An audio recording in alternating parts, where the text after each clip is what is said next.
మొన్న జరిగినటువంటి ఎన్నికల్లో కేసీఆర్ గారి అన్నిటికీ మిక్కిలి దోపిడీ పాలన అంతమొందించాలని చెప్పి అలంపూర్ నుంచి మొదలుపెట్టి కాళేశ్వరం వరకు పదురుకున్నట్టుగానే ఓట్లేసిండ్రు. నార్త్ తెలంగాణ జిల్లాలలో ఆదిలాబాద్, నిజామాబాద్ లాంటి జిల్లాలలో భారతీయ జనతా పార్టీ పట్టం కట్టిండ్రు. ఆనాడు కాంగ్రెస్ పార్టీ ప్రజల ఆక్రోశాన్ని, ప్రజల ఆవేదనను, ప్రజల బాధల్ని పరిష్కరిస్తా అని చెప్పి హామీ ఇచ్చి అధికారంకి వచ్చింది.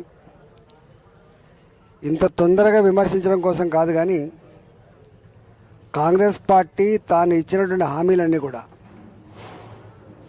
అమలు చేయాలని మాత్రమే కోరుకుంటున్నాం. రెండవ మాట ఏంటంటే, రేపు పార్లమెంట్ ఎన్నికలు జరగబోతా ఉన్నాయి. పార్లమెంట్ ఎన్నికల సందర్భంగా 2019లో కూడా అత్యధిక సీట్లు, ప్రతిపక్షంలో అత్యధిక సీట్లు భారతీయ జనతా పార్టీ కట్టబెట్టిండ్రు. ఆనాడు కేవలం ఒకే సీటున్న భారతీయ జనతా పార్టీ 4 పార్లమెంట్ సీట్లు గెలుచుకున్నది. ఇవాళ 8 సీట్లు గెలుచుకున్న భారతీయ జనతా పార్టీ, 19 సీట్లలో 2వ స్థానంలో నిలుపుకున్న భారతీయ జనతా పార్టీ, 15% ఓటు సాధించుకున్న భారతీయ జనతా పార్టీ దేశ సమగ్రత, దేశ అభివృద్ధి, దేశ రక్షణ నరేంద్ర మోడీ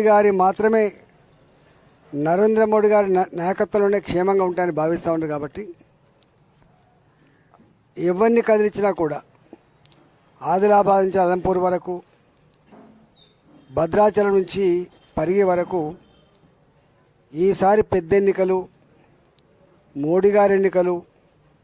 మేము మోడీ గారికే ఓటేస్తాం, భారతీయ జనతా పార్టీకే ఓటేస్తామని చెప్పి ప్రజలు చాలా స్పష్టమైన వైఖరితో ఉన్నారు. భారతీయ జనతా పార్టీ వచ్చే పార్లమెంట్ ఎన్నికలు ఎప్పుడు జరిగినా సర్వసన్నద్ధంగా మేము ప్రిపేర్ అవుతా ఉన్నాం. తెలంగాణ ప్రజానీకానికి మేము వినమ్రంగా చేసే విజ్ఞప్తి ఏంటంటే, 10 సంవత్సరాల మోడీ గారి పాలనలో ఎన్నో సంవత్సరాలుగా అపరిష్కృతంగా ఉన్నటువంటి జమ్మూ అండ్ కాశ్మీర్ సమస్య పరిష్కారమైంది. ఎన్నో సంవత్సరాల క్రితం పోగొట్టుకున్న పాక్ ఆక్రమిత కాశ్మీర్ కావచ్చు, ఇవాళ దాని మీద మనం పట్టు సాధించబోతున్నాం. ఎక్కడ ఒక స్కామ్ లేకుండా, ఎక్కడ అపకీర్తి రాకుండా దేశాన్ని గొప్పగా నడిపినటువంటి వ్యక్తి నరేంద్ర మోడీ గారని చెప్పి భావిస్తూ ఉన్నారు. కాబట్టి రేపు జరగబోయే ఎన్నికల్లో భారతీయ జనతా పార్టీని ఆశీర్వదించమని చెప్పి నేను కోరుతా ఉన్నా. హుజురాబాద్ నియోజకవర్గంలో సరే 20 ఏళ్ళుగా మేము ఇక్కడ ప్రజల ఆశీర్వాదంతో కొనసాగినాం. ప్రజలు ఏ కారణాల వల్లనో లేదా ఏ కారణాల వల్లనో మా పార్టీ కార్యకర్తలు కావచ్చు, ఇవాళ సంపూర్ణమైన రిజల్ట్ రాలే. దానికి ఎక్కడ మేము, ఎందుకంటే అధికారం అనేది శాశ్వతం కాదు కాబట్టి, ప్రజల ఆశీర్వాదంతో పదవులు వస్తాయి కాబట్టి, పదవులు ఇచ్చేది ప్రజలే కాబట్టి, ప్రజల ఇష్టాయిష్టాల మీదనే ఆధారపడి ఉంటుంది కాబట్టి, సరే వాళ్ళు ఇచ్చిన తీర్పును మేము ఆ రోజు చెప్పినాం, శిరసావహించినాం, దాన్ని గౌరవిస్తామని చెప్పినాం.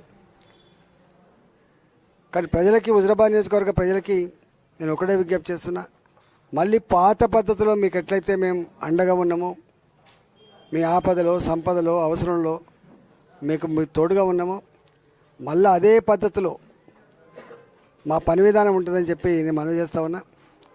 హుజురాబాద్లో మాకుండేటువంటి పార్టీ ఆఫీస్, మా పార్టీ ఆఫీస్, మా పిఏ ఇక్కడనే ఉంటాడు.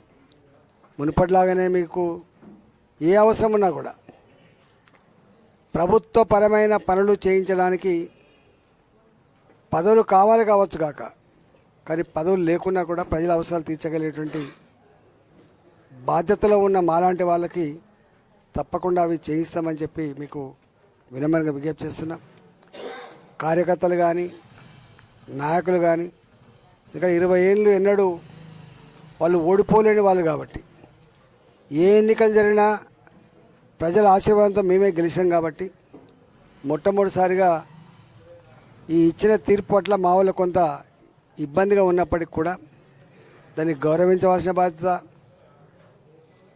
మళ్ళీ మనం కొత్త స్ఫూర్తితో పురోగమించాల్సిన బాధ్యత కార్యకర్తలకు ఉంటుంది, నాయకులకు ఉంటుంది. కాబట్టి విజయం వస్తే పొంగిపోడు, అపజయం వస్తే కుంగిపోడు కాకుండా అపజయం వచ్చినా జయం వచ్చినా ఒకే పద్ధతిలో స్పందించాలని, మళ్ళీ మా కార్యకర్తల నాయకులు ప్రజల మధ్యలో ఉండి ప్రజాక్షేత్రంలో ఉండి ప్రజలకు అండగా ఉండి ప్రజల సమస్యల పరిష్కారంలో ముందు బాగా నిలవాలని చెప్పి మేము కోరుతా ఉన్నాం. ఎక్కడ అన్యాయం జరిగినా, అక్రమాలు జరిగినా, దుర్మార్గాలు జరిగినా ప్రజల పక్షాలు నిలబడి మీతో పోరాడతామని చెప్పి ఈ సందర్భంగా మీకు హామీ ఇస్తూ ఉన్నాం. హుజరాబాద్ నియోజకవర్గ కార్యకర్తలు కానీ నాయకులు కానీ కష్టపడి పనిచేసిండ్రు. ప్రజలు గొప్పగా ఆశీర్వదించారు కాబట్టి వాళ్ళందరికీ కూడా మా పక్షాన ధన్యవాదాలు తెలియజేస్తా ఉన్నాం.